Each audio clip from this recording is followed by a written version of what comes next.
things did you do in Hawaii? That's a pretty cool place to grow up. Yes, very lucky. I love surfing. I was a big outrigger canoe paddler, which is the state sport. It's like rowing, it's like crew, so 6 people in a boat, like an ancient Hawaiian canoe, and you do that in the open ocean. So that and theater. Wow. So you did like surfing competitions? I did a little bit. I did a couple as I was growing up. So I was like, maybe I'll be a professional surfer, and then I decided to do something a lot more realistic, which was acting. It's working out for you. So We're here. have you ever tried to surf over here? Yes, Is it horrible or? I thought about bringing my board here, so maybe I could go to the Jersey Shore on a day off, but I didn't do that. But I surf in New York City and at Rockaway, and then I surf a lot in Maine, which is actually one of my favorite places to surf. That's amazing. Yeah. That's really cool. So, but you're wearing a wetsuit in like cold water? You are wearing a wetsuit. After about October, that's my cutoff, because then you have to wear a hood and gloves and boots, so I just do the wetsuit. That makes sense. Yeah. Atticus, back to you. Yeah. I hear that you had an interesting, how should I say, education growing up? Different? Yes, it was different. I was, and I always preface this by saying to some people this may be a red flag.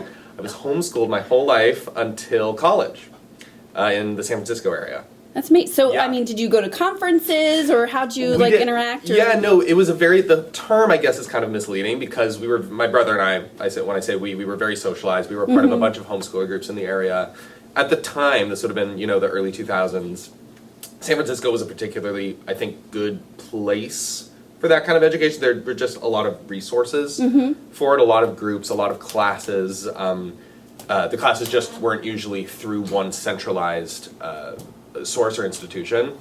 So a day might have looked like, at 10 in the morning, we have a piano lesson at the house, and then we go to this place to do a science class with all these people, and then we go to the park for like 2 hours and do a bunch of like interactive field games or something, and then we do a museum trip. So it was very, it was almost, dare I say, kind of like a liberal artsy kind of approach to a elementary through high school education. Yeah, because you're still with other kids and interacting, so college wasn't like a huge like shock. Like that's right. I'm in a room with 20 other kids or something. Exactly, and at least the way my folks did it, it allowed my brother and I, once we discovered theater and those kind of things, to really invest in it in a way that felt fulfilling.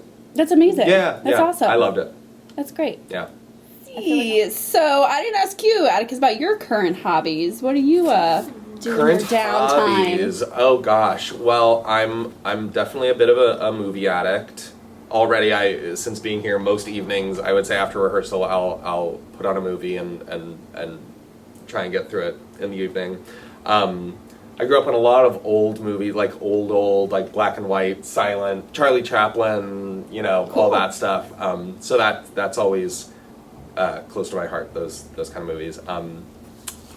I am a huge San Francisco Giants fan. Baseball. Can't play baseball to save my life. I did a year of Little League when I was a kid and was absolutely objectively the worst kid on the team. No argument. That's when I decided to audition for a musical instead. Thought that was so I'm sure you get this question a lot, but do you have a favorite movie? A favorite movie? I have 3. I'm always worried they sound a little pretentious, but my 3 favorite movies are It's a Wonderful Life, which that's the movie that really got me into movies. A movie called Sunrise. It's a silent movie called Sunrise, A Song of Two Humans, and City Lights, Charlie Chaplin movie. Those are my 3 favorites. Do you have any favorite movies, Leah? Oh, yes. I love Shakespeare in Love. Oh, that's a good Gwyneth one. Paltrow, and yeah, it's a fun one. And then I really love The Deer Hunter, which I think was filmed in Pittsburgh with Meryl Streep. And I don't think I've ever seen that one.